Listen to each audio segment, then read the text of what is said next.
I'm a big movie guy. I love watching movies during my pastime when I have nothing else to do. But there's nothing that beats going to the theaters to watch a brand new flick. Now, while this year is still relatively early, there's still tons of upcoming films that people are excited for, as well as films that already came out and captured the hearts of many. What kind of movies? Well, let's get to it.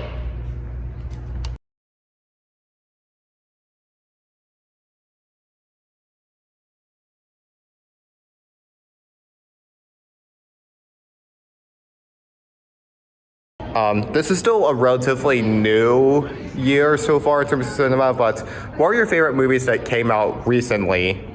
Well, I mean, I don't have a lot of recent stuff, but currently I watched The Wild Robot with my family. I really liked it. It's a good adaptation of the books. I read those when I was like second, third grade.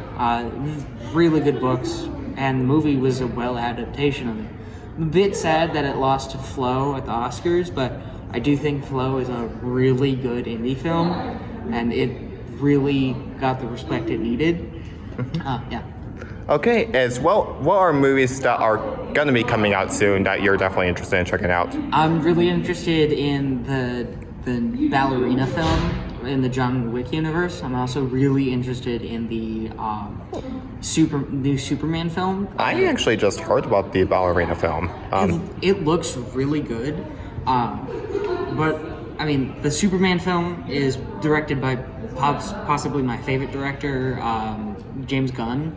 He's a really good director. I love the Guardians of the Galaxy movies as well as his earlier horror movies, and then his debut into the DC universe. Actually, no, he also directed the most recent Suicide Squad film. But I'm really looking forward to the Superman film. It'll really revitalize the DC universe. Well, you heard it here. So this year it's still new into the realm of cinema, but what are your favorite movies that came out this year so far? My favorite movie that has come out this year would probably have to be Moana 2. Oh, cool. I'm definitely looking forward to the Minecraft movie. I've been seeing some hype around it, so hoping to go see it sometime this year. Yeah. Well, took my second question, but yeah, well, you heard it here. So this has been a relatively still newish year in terms of film. What's your favorite film that came out this year at the moment? Recently I watched Anora that came out, and I thought it was really good. It's been one of my favorites recently. Oh, cool. What happened there? It's about this woman who falls in love with this man, but he has a really complicated family life, so it causes like a lot of issues, and it recently won an Oscar. Oh, awesome. Now, is there any upcoming movies that you're interested in seeing? There is this one horror movie called 28 Years Later, I think it's called. It's like a apocalypse movie. I've seen like a bunch of trailers for it, and it looked really interesting, so I'm really excited to see that. Okay, cool. Well, you heard it here. That is people's thoughts on some upcoming movies, as well as their favorite movies that came out this year. I hope you enjoyed this little presentation, and please check out your recent theaters. They'll definitely host some really good movies that you're definitely gonna like. Well, you heard it here. History is one of the biggest subjects you'll ever learn during your school years. But what if regular history just isn't cutting for you? What if you want to learn more information and your regular history classes are far too easy? Well, that's what I thought. So now I've started taking AP classes since my freshman year. Now you may be wondering, oh, I'm scared. What are AP classes like? What are the differences between them? Well, this is what this interview is for. We're going to be interviewing a couple of history teachers to see what's it like teaching the class, and more importantly, what is the differences between AP and regular history classes. Well, let's get to it.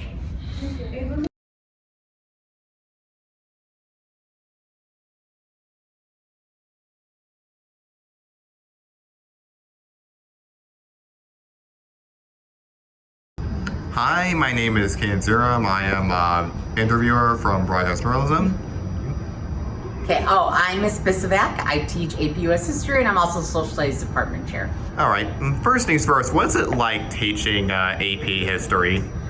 Well, obviously, I think AP US History is the best class. I've been teaching for 18 years. 17 of those years have been spent teaching APUSH. So obviously, I think it's incredibly rewarding. I think it's a fun class. I think it's a helpful class.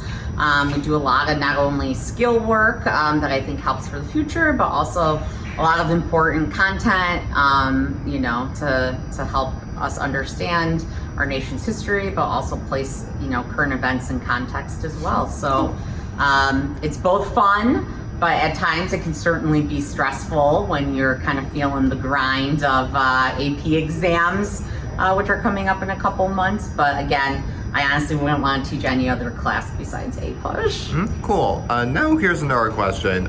You mentioned concept before.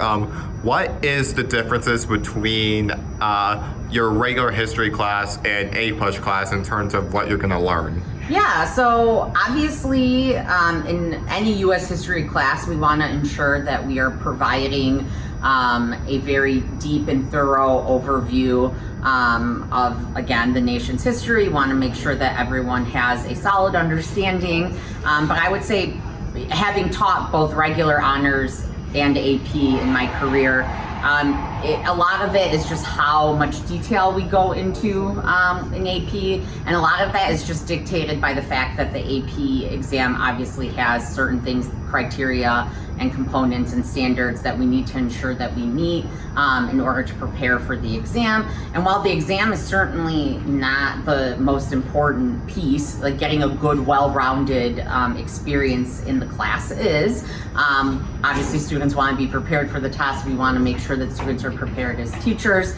So consequently, it is important that we hit all of the content and skill standards for the AP exam. So like in a regular honors class, if you don't teach something, maybe you just don't put it on the test, but we really don't have that kind of, I don't want to call it luxury in AP, because if we don't teach something and then it appears on the test, then that's not really a good thing. So I would say, again, we're teaching the same history. It's probably just the amount of depth that we're going into, and then just ensuring that we're covering basically everything that the College Board tells us we need to cover. So.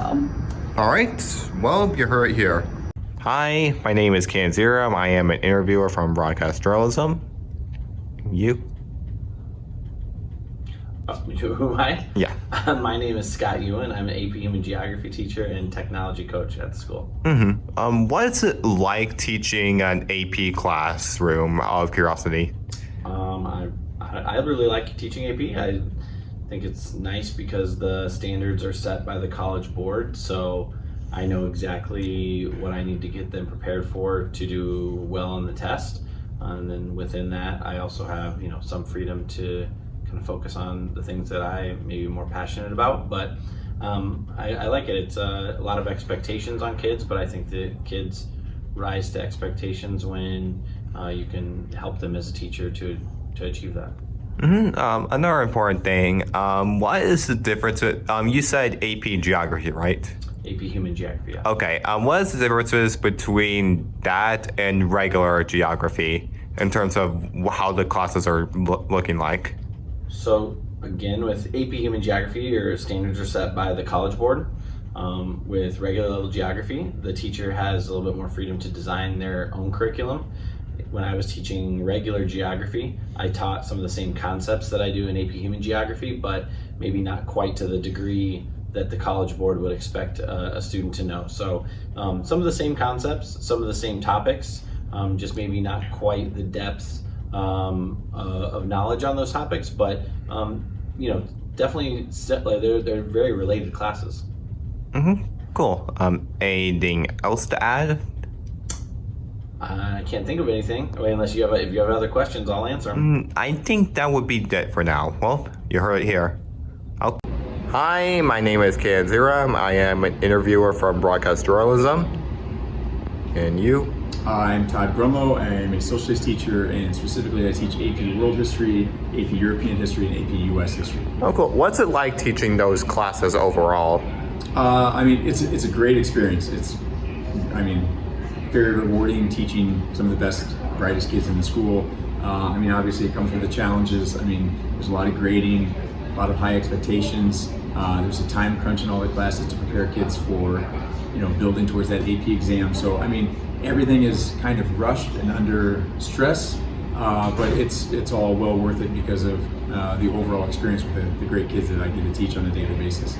Okay. AP is supposed to be for college preparation, right? Correct. How much would taking AP improve your chances overall, like getting out of college, or help improve in college specifically? I'd say I look at it two ways. So let's say you take AP US and you either don't pass the AP exam or you choose not to take the AP exam.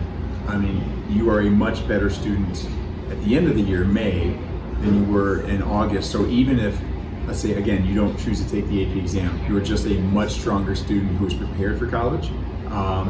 Or if you even get a 3, 4, 5 on the AP exam, obviously United States history is a major core class at university. So assuming you get a passing grade, and depending on what institution you go to, you're getting US history credit as a junior in college. So either way, like I said, regardless if you pass the exam, don't take the exam, whatever, you are a stronger student that's more prepared for college. All right. Well, you heard it here.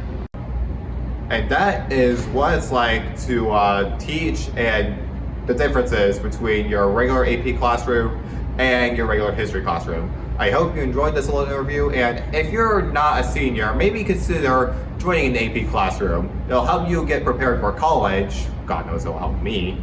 And would definitely help you prepare for the future more, and give you more information that regular history just simply won't give you. Well, you heard it here.